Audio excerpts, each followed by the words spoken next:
How's it going, everyone? Sethphir here, and welcome back to another Tower of Fantasy video. Today is going to be day 43 in the Ultimate Guide series, and we have a lot of cool stuff to talk about, including a new raid. That is right, there's a new raid in the game, which is super exciting, and a bunch of other goodies, so let's go ahead and talk about that. And also, I wanted to make you aware that we are streaming live on Twitch every day at 5:30 p.m. EST, and we are doing code giveaways. So if you want a chance to win some Tower of Fantasy codes, go ahead and check out the Twitch and drop by. We will definitely be giving out a lot of those. So now let's jump into the important news. First, let's talk about the new raid in the game.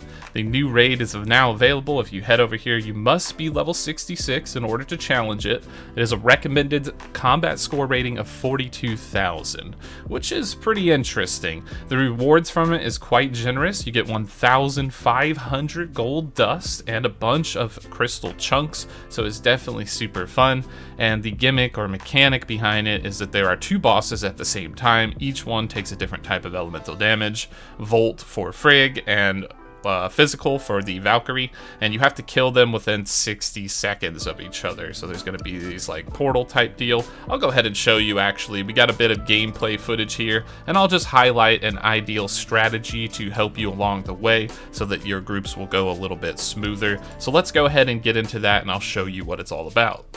Alright, here we are in the new raid, Phantasmic Zenith, and as you can see, when you enter, you will be greeted with two portals. The one on the left goes to Frigg, and the one on the right goes to Valkyrie. So that will be very important in deciding what to do first, and I would highly recommend going to Frigg first and getting her down to about 1 life bar, because she is a little bit more difficult to deal with than the Valkyrie is, and a lot of people have Volt weapons right now, so that would definitely be easier to obtain for you. So go ahead and hop in here. A few tips for Frigg is that other than her basic attacks that she has from like the Frontier Clash, the charge is a lot easier to break. So when she has the shield and generates that sort of like samurai field, you will be able to break this a lot easier than normal. I'm used to running away for the FC hard mode, so I ran out, but I'm like, wait a minute, we have 8 people here. The shield is breaking so fast, so it will definitely not be too difficult. The ideal concept behind this raid is to get one boss to 1 bar and then leave somebody strong in the room there to hold the aggro of the boss, while the rest of you take the portal on the side to go fight the other boss and get them down to about the same HP bar, and then execute them both at the same time. And I will put that big recommendation on having someone strong there, or at least 2 people as a backup, because if the person dies to the boss, it will reset its life bar to full. So just be aware that that is a thing and that can happen to you. So let's go ahead and check out the Valkyrie now. Alright, and to get to Valkyrie, you just simply find the gold portal at the edge of the arena where you're fighting Frigg, and you will be teleported over. The portal on the side will then turn purple, so you can get back to Frigg if you need to do it. A few tips for Valkyrie is that she does have the same moveset that she has from the Frontier Clash. She will go aerial at some point, so try to utilize your DPS on the ground, and keep in mind that she is weak to physical. So physical DPS will do quite wonders here, so if you have Claudia or Shiro, you will definitely be smashing this boss, absolutely. The shield was a little difficult to break, I would say, even for 8 people in there, just because of the mobility and the wide like swinging arcs that Valkyrie has, but it's not too bad all in all. So just kind of do your thing, DPS it down, try to avoid the big charged aerial moves, because that's where she's the most dangerous, especially when she lands, and you should be alright for the most part. Now I'll show you an example here coming up of just solo kiting the boss if you're the one remaining. Alright, here we are with the Valkyrie one-on-one. We're just going to kind of run around and dodge her ranged attacks for the most part. So if you are the person kiting the boss at the remaining HP while everybody else goes to finish off the other encounter, then just keep in mind that you will need to be a bit tough or tanky. So the more CS you have, the better, because that's going to increase your odds of survival here so that you don't die. Because if you die, remember, it will reset, and that will definitely be a little frustrating for your raid. So there are announcements on the screen that show you the HP indicators, and once again, when one of the boss dies, you have 60 seconds to defeat the other boss, so it's quite generous on the window. So don't worry, it's not too difficult, but it definitely is a lot of fun. And it's pretty much the ideal strategy here would just be get it low until your team gives the signal, which here we have, and then we'll just start to execute it as everybody pours in here and finishes off the second boss. And there you have it, 1,500 gold dust as well as 15 crystal chunks. Absolutely massive rewards, and this is definitely worth doing. You can do this alongside of the first raid, so you're going to see a lot of experience and crystal dust coming in the future, which is very welcome. Alright, and that is the raid Phantasmic Zenith there on normal difficulty, so it is quite fun. We had a blast, definitely something worth checking out, so grab your friends, grab your crew, head in there and get those sweet rewards, because you can just straight up purchase a legendary SSR item of your choice with that amount of gold dust, which is very nice. Next, I wanted to talk about outfits. Yup, outfits. So, you remember in the outfit section here, we had this preview of this fantasy outfit? Well, it turns out this morning on Twitter for the JP version of the game, they tweeted out a sort of infograph, a little picture of what's to come. So it shows the items, and I'll go ahead and pull that up on screen here so you can check it out. But as you can see, there's a lot of goodies, including matrix rolls, limited and standard, and also the costumes themselves, as well as these little accessories like this hairpin with the little like flower type thing. A lot of this stuff looks super cool, so I'm very excited about that. And of course, titles and frames and all kinds of goodies to show off. It is going to come in a gacha, so that is going to be how it's going to be rolled out. And please let it be cheaper than this Seaside Vacation gacha. Oh my gosh, that thing was so expensive.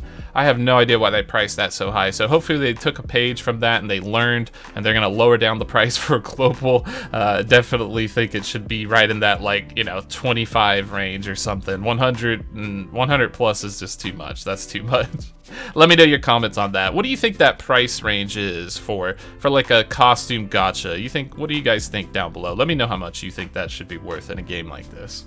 So now that we have talked about that, let's talk about the island. I got my little pumpkin wizards farming behind me, picking up resources. I love these little guys, especially since we're getting close into fall here, so it's nice to see them. But we should have quite a bit of island resources on the map right now. This is what I have currently, and we will have normal elite monsters spawning today. Not the boss monsters. The boss monsters will be spawning tomorrow, because that is 1 week after Artificial Island. But if you've been killing your elite monsters as soon as they spawned every single day, it should spawn for you today in the time in which you killed them 3 days ago, right? So you should be getting a new generation of resources in, which means we can start doing the math on what we need to save for the week. We'll wait on the full math of that for the boss reset tomorrow on Thursday, and then we'll get into how much all the buildings cost. So I'll have a full breakdown analysis, and I'll let you know what you can afford to get from the exchange store in terms of like the weekly and the monthly, which is going to creep on us faster than normal, because remember, we started halfway through the month, so we're going to have to prepare for some of these monthly expenditures, and it's going to be in every single material area, and you definitely don't want to miss out on that, because it's really good things like special rolls and joint op chips, and these are very valuable. So we definitely want to make sure we obtain all those and have plenty of room to upgrade our buildings so that we can keep fast tracking towards high materials.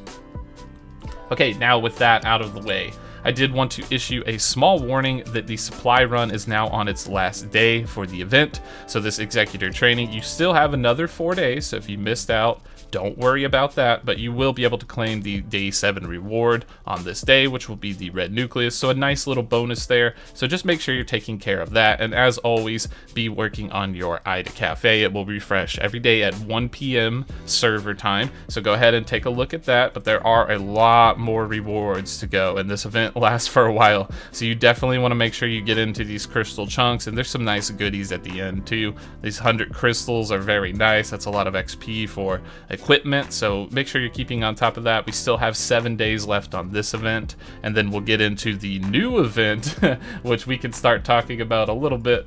We'll get into some details on that here in a few. But first, I wanted to talk about the new runes that is available today. That is going to be rune D02 through on hard mode. You will get 15 confinement SSR shards for this, and this one's a little weird. I wanted to make a special announcement for it. If you don't want a spoiler for this rune, go ahead and look away from the screen, because I'm going to flash the code on the screen that's going to open the door at the end. And the reason I'm going to do this is because the characters, like the description for the code, was not in English. It was definitely not in English, so you had to kind of do some guesswork as to what this was, you know, telling you to try to solve.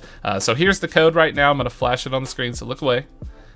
All right, that should be good. And if you don't want any spoilers for that, and hopefully that will help you guys for unlocking the door here and save you some time.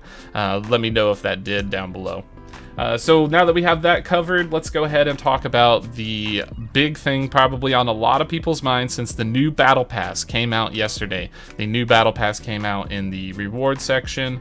We should have unlocked that. If you had saved your stuff like I was telling you to, you'll be about level 65 right now, so you should have some goodies in there for you to claim. But the more important thing is that if you bought the $20 version, which is very recommended for light spenders, that and the $5 monthly card is the best spins that you can get in the game. You will have an SSR Relic box. And this is important. We should talk about this because not all these relics are created equal, and as time goes on, and especially with certain events coming up, we will see that selecting some of these might be better than others. So the first thing to note is that in this selector box, you cannot get Hologram Projector or Alter Destiny. They are not available in here. So that means obtaining them through other means is very valuable. And that's going to be the same for the SSR Shard boxes. You also cannot get it here. So my recommendation would be to use things like the Crew Store for the hologram projector. If I can get to it. Yeah, there we go. Cruise Store for like the hologram projector, because we know that we can't obtain this from the SSR boxes. So you're gonna have to rely on RNG from Claire's Dream Machine, or maybe some events coming into the future to power up your hologram projector. So that's gonna be something interesting to keep in mind. So this is probably a good expenditure for the crew points. You could also consider others, but just keep in mind that that is very limited. So with the actual selector box itself, I would probably recommend getting the Omnium Shield. The Omnium Shield is a very good buy. This is probably the highest priority because you need level 5 for it to be useful. It increases your damage by a lot. Not only does it do that, it has a very low cooldown, and it works for your allies, so this is a very powerful item. So I would definitely consider getting this. This is very strong and a pivotal part for your endgame damage. Your two relics will probably end up being Kuhan and Omnium Shield for big DPS increase. And then the other two priorities on here is going to be Space-Time Rift, because if you can get the 3-star, that gives you a 20% damage dealt for the whole 15 seconds that it lasts, which is very powerful. And Drone is also something to be considered, because at 3 stars as well, it will give you a ramping DPS increase, but it sort of has this weird thing where it increases every 5 seconds for 25, so you don't see the maximum benefit till the very end, and it doesn't last long. So Drone is a little bit lower on the priority, but it is something that you will use for your endgame content down the line. So those are the 3 considerations. My recommendation is on Omnium Shield, because it's going to take a while to get that to 5-star, or you could probably do a side recommendation. Maybe you want to power run your Space-Time Rift to 3 shards, but I will say keep in mind that Space-Time Rift, we are going to get a whole copy of it. Right? We're getting a whole copy of it, and I'll pull this up on screen from the next event, which is Vera Orienteering, which was announced already. So you can see that that is included in the reward list here. So that's going to be something important to keep in mind. And then on top of that, you might want to scout out your runes, because the runes up ahead do give SSR relic shards for certain things. So if I go down here, I can see I haven't cleared hard mode for EO1 yet until level 68, and you will get an additional 15 space-time rift shards. So the goal is to get level 3 and not cap over. So you might want to calculate the 30 shards you're going to get from that Vera Orienteering gift for the free space-time rift included into that. And the other things you're going to want to include in your calculations is also things like the completions on the map. So like if you go to the map, like Artificial Island has a reward completion for Space-Time Rift, so include that into your calculations, but try to math it out to where you get 3 stars and not much more, so that you can focus on more important things like Hologram Projector and Omnium Shield. So that's going to be the way to go for that. And do keep in mind that regardless of what you do, all of the relic shards are useful because they will contain passive bonuses. Like when you get them to 4-star, Hologram Projector gives you volt damage by 2%, even if it's not deployed. So you're just going to ramp up your damage. So you can scout around on those things and see what kind of DPS increases are going to be good for you to obtain. Okay, now with that out of the way, we have one last topic to talk about, and that is going to be the new Void Rift charge that has been generated today. Today is Aegis, so if you do not have Aegis on the boss list, make sure to check that one out and go ahead and grab that. It will be very nice for you. Okay, with all of that said, I just wanted to put out a few quick reminders that the Twitch stream will be at 5:30 p.m. EST tonight. We will be giving away 10 codes for Gold Nucleus and SR Relic Shard boxes. So if you're interested in that, go ahead and stop by, join us. We're going to be doing carries for the new raid as well. Phantasmic Zenith and some probably maybe a little bit of FC or just general raid carries for everything else. But we'll probably primarily focus on Phantasmic Zenith carries. And then if you are enjoying these videos, these guides, go ahead and hit the like button, hit the sub button, consider hitting the bell because we have a lot of important content coming in the future, so go ahead and do that if you feel that we have earned it. Thanks for watching as always, and we will catch you in the next video.